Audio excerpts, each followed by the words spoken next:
ئەلو ئاسۆ کاکە جێبگرە ئەمەیان هەموو جار لێتان دووبارە ناکەمەوە لە بیرم دەچی ئاگال لێبی ئێستا کە 25 نەفەر کەبابی حاضر دەکەن باشە لە بۆ کۆمپانیای فەخرەدینی دەنێرن لە بیرت نەچی ئەمە لێ دووبارە ناکەمەوە 25 نەفەر کەبابی ئامادە دەکەی لە بۆ کۆمپانیای فەخرەدین باشە دەیاڵە دەی بەخێرچی شتم لە بیر چوو ئاسۆ کاکە لە بیرم چوو پێت برێم لە بۆ سبەینێ یەک نەفەری ئیزن نادەی باشە یەک ئەمەلا یەک شاگرد یەک وەستا ئیجازە و شتی نادێ باشە سبەینی ئاگات لێبی یەک فەردە برنجی زیاتر لێدەنێن لەگەر 10 کیلۆ گۆشتی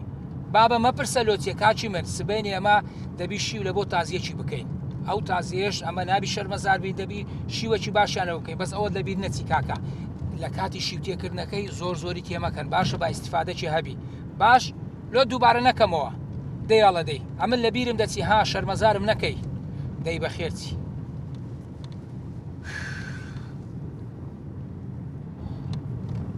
حەز دەکەم قەڵبم تەواو نییە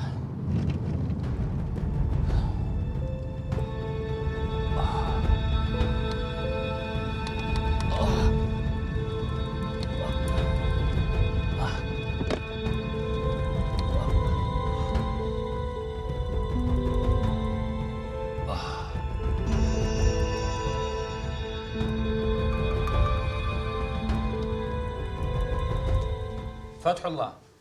بە قسەی کەسن نەکرد ئەوەندە ئامۆژگاریم کردی برایەکەم ماری دنیای هیچ نییە ئێستا هەموو دنیای تووبی بە تو چ کاغا بسووتە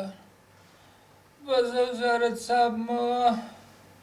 ئەو جارە دەبی ئاگام لە جەستەی خۆم هەبیتن ئەوەندەش لە دوو پارەی نابووم ئیشاڵڵا خوا شیفات دەدا برایەکەم ئیشاڵڵا السلام عليكم. عليكم السلام ورحمة الله وبركاته. يا ربي خوا شفاء دكاك فتح الله. ئیشاڵڵا هیوادارم خوای گەورە بە زووترین کات چات کاتەوە شفات دە و دووبارە بێوەسەر لە شتاقیەکەی جاران. پێغەمبەری خوا صلى الله عليه وسلم دەفەرمێ نعمتان مغبون فيهما كثير من الناس. واتە دوو نعمەت هەن کەوا لەناو خەڵکی قەدری نازانن تاوەکو لە دەستی نەدەن ئەویش بریتە لە لەشساغی و سەحە و سەلامەتی واروها فەراغ. باشترین شت بۆ ئینسانی مسلمان پێغەمبەری خوا صلی الله علیه وسلم دەفەرموێت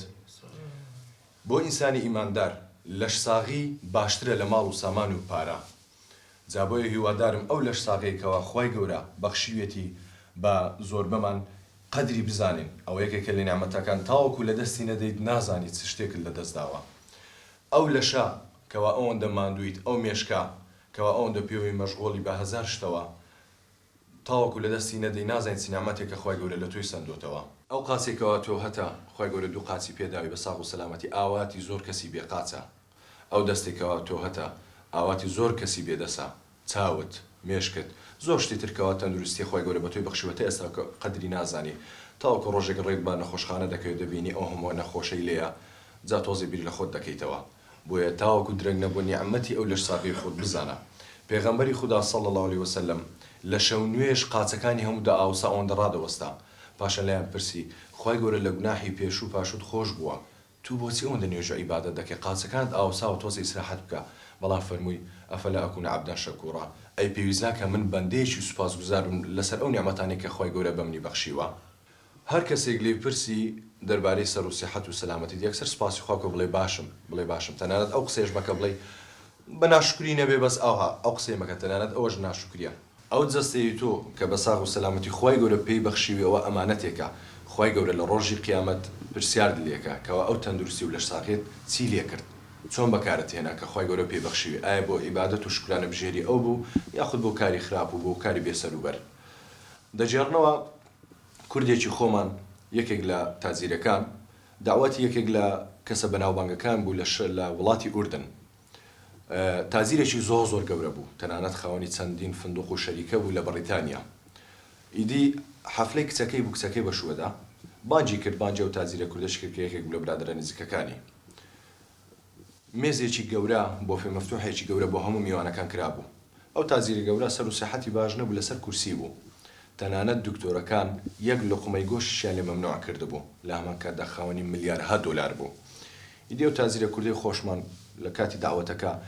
لە سەرەتای مێزەکە تا ئەو سەری هەموو خوانەکانی تاقی کردەوە. ئەو کابرای دەوڵەمەندەش بانگی کرد، دوای ئەحواڵ پرسیینەوە شتانە لێ گوتی هەرچی ماڵ و مڵک و سامان و پارەم هەیە فقط بتوانی لەگەرم بگۆڕێتەوە لەگەڵ ئەو سەحەت و مەعیدە سەلامەتی کە تۆ هەتا. ئەوە شتێکە خوا پێتە بەخشێ بە پارە ناکردرێ لەش ساغی. با زۆر ئەوەندە دووڕژ نەڕۆین هەر لەو کوردستانی خۆمان کاک حاجی چەند کەسمان بینیوە دەوڵەمەند خاوەنی ملیارەها دۆلار هەر زۆر زۆریش دکتۆر لێ مەمنوع کردووە کە دوو کەوچک برنج بەدڵی خۆی بخوایند دوو پارچە گۆشت لە بەرزەخت و سوکەری خۆی گەورە لەش ساغەکەی لێ سندۆتەوە یان قەدری نەزانی و پێشتری وەکو حاجی خۆمان کاک فەتح الله قەدری و نیعمەتەی نەزانی خوتاوە خۆی گەورە لێ سندەوە. بۆیە پیرەمێردی شاعیر دەڵێ مەنازە بەبوون مەگری بۆ نەبوون هیچیان تاسەر نین هەبوون و نەبوون مەڵێ فەقیرم کوفری نیعمەتە بۆ تۆ لەش ساغی ماڵ و سەروەتە.